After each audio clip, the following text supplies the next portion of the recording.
Pam screamed, but the sound was as mute as night. It was as though he had lost his voice. He saw dark figures laughing and mocking his predicament. The pain of his body scratching against the bare floor was excruciating. He began to cry for forgiveness, realizing how his actions had affected the villagers and his friends. It felt as though the roles had been reversed, and now he was suffering while the villagers laughed. He continued to plead for forgiveness, crying in anguish, feeling each figure reaching for his skin and peeling a piece for itself. Once upon a time, in a quiet West African village, nestled among lush green hills and vibrant fields, lived the young couple, Amara and Obi. Their love story was the envy of the village, filled with joy and hope for the future. They dreamt of building a family and living a life of abundance, trusting that the gods would bless them with everything they desired, including the gift of children. However, as years passed, their hopes were challenged. Amara suffered several miscarriages, and their dream of having children of their own seemed distant. Desperate, they turned to traditional herbs and remedies introduced by their parents, yet nothing seemed to work. Their spirits weakened with each passing day. They were not spared by the unkind gossips from the villagers. Some insinuated that Amara is an Obanje, caused to forever be childless due to her beauty and the luck she brought into Obi's life, while others advised Obi to take a second wife, as it was not a taboo in their village for a man as wealthy as him is entitled to as many wives and concubines as he pleases. But Obi wasn't shaken by their constant suggestions and unsolicited advice. This was because he loved his wife so dearly, and she was the woman of his dreams. Before they got married, Obi had loved and admired Amara from afar, but couldn't approach her due to his poor status. Even when he mustered the courage to approach her, she wouldn't even speak to him. But when she began to warm up to him, things began to turn around in Obi's favor. He knew there and then that Amara was a special jewel. Till now, he still can't believe she agreed to be his wife. But just when they were on the brink of giving up, a miracle happened. Amara conceived and successfully put to bed. The joy that filled their hearts was beyond measure, and they named their beautiful baby boy Afam, meaning "my name will not be lost," a name symbolizing their enduring struggle to preserve their lineage. Afamefuna became the apple of his parents' eyes, and they vowed to protect him from any form of lack or hardship. The villagers were not exempted. They loved and adored him because he was such an adorable baby boy who had finally brought joy to the hearts of his parents. Obi and Amara showered him with so much love and affection, indulging his every whim. Unfortunately, this indulgence led to Afam growing up spoiled and lacking in manners. He developed a reputation as a mischievous prankster, delighting pleasure in playing tricks on his peers.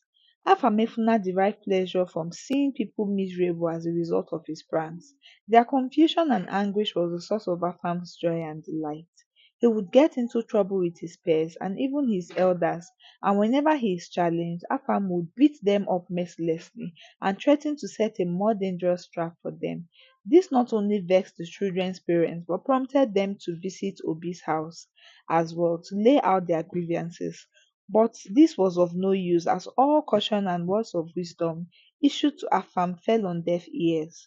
This continued for a while, and slowly Afam had offended almost all his peers, and no one would agree to play with him or be seen hanging out with him, including his childhood friend Arinze, who had advised him severally to avoid trouble. But due to Afam's stubbornness, he refused to listen to Arinze.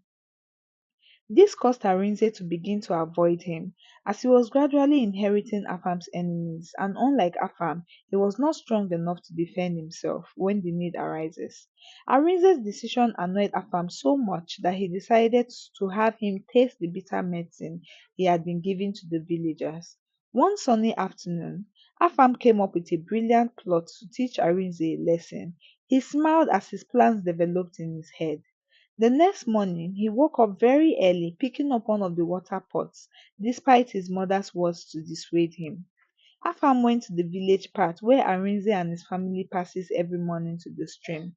Knowing that they would soon be running by, he tied a rope across the road, masking his visibility with dried leaves laced with agboroko, popularly called devil beans, named for the severe itch it gives to its victims.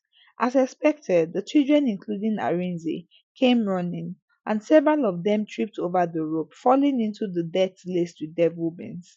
Afam burst into laughter at the sight of the injured kids running away due to the severe itch they were feeling. Another day, Afam filled a pot with water and placed it carefully above a door. When one of his friends, Ikena, walked through the door, the pot tripped over, drenching him completely. Afam's laughter echoed through the village as Ikena stood there dripping and furious. As time went on, Afam craved for the excitement of bigger pranks and decided to prank the villagers one day. In the early hours of the morning, Afam made his way to the village square, sneaking into individual tents and loosening the knots on several merchant tents. As the merchants opened their stores to begin sales for the day, their tents collapsed, sending goods scattering everywhere. The chaos delighted Afam, who watched from a distance and laughed heartily. Afam, who was laughing loudly by the corner, did not go unnoticed by the angry villagers. Witnessing his lack of remorse and the damages done to their products, they had finally had enough of Afam's mischievousness. They gathered their destroyed products, dragging Afam by the collar of his Ankara shirt. They marched to Afam's house, demanding that his parents pay for the damages done by their son. Afam's parents became at the mercy of the angry villagers and their unkind tongues. Obi, control your son, shouted Nneka, a mother whose son had fallen victim to one of Afam's pranks. He is becoming a menace to the village, she added. If he continues to deprive us of our peace, we will have no other choice than to report him to the Igwe. Another parent chipped in. Train your child, Obi, or we will be forced to train him for you. He finished and began to make his way out of Obi's compound as other villagers accompanied him out despite Obi's plea. This activity had gradually become frequent in Obi's compound as day after day, disgruntled parents would march to him requesting for one compensation or the other. Gradually, the gravity of having a troublesome child, as Afam, began to wane on him. Despite these complaints and wise counsels from his parents, Afam remained undeterred. Often, when angered by his peers for reporting him, he would wait for them at the village stream path and beat them up. One of the village's cherished traditions was the weekly gathering of children around the elders under the bright moonlight to listen to old folk tales of past warriors and rulers. These storytelling sections were intended to instill knowledge, confidence, and morals in the young minds. On one of such occasions, the children eagerly gathered around the elders, their faces lit by the flickering flame of the center fire. As the children danced around the bonfire, chatting and playing happily, Mazi Arinze and Mazi Nnamdi, two of the oldest men in the village, walked in and took the seats provided for them. Mazi Arinze raised his hand for silence. The children hushed immediately, eyes wide with anticipation as they took their seats on the floor in front of him. Mazi Arinze began his tale with a deep resonant voice that carried through the night air. Long ago, in a time when animals could speak, there was a clever tortoise named Mbekwe. Mbekwe was always looking for ways to outsmart his fellow creatures, and one day he decided to play a trick on the birds. He convinced them to give him feathers so he could fly with them to a feast in the sky. The birds agreed, and Mbekwe, adorned with borrowed birds, borrowed feathers joined them. The children listened intently as Mazi Arinze recounted how Ibekwe's greed led to his downfall and how he had learnt a valuable lesson about honesty and humility. As Mazi Arinze concluded his story, another elder, Mazi Nnamdi, spoke up. This reminds me of another tale, one that holds a special warning and wisdom, he said, his voice grave. It is the story of the mysterious ghost song. The children leaned in closer, their curiosity increasing. Long ago, Mazin Namdi began, there was a boy named Chike who was known for his adventurous spirit, much like Afam here, he said, pointing at Afam, who smirked arrogantly. One night, Chike decided to whistle the forbidden ghost song, which was believed to draw jealous and evil ghosts out of the shadows to haunt and torture those living, especially those who sang the songs.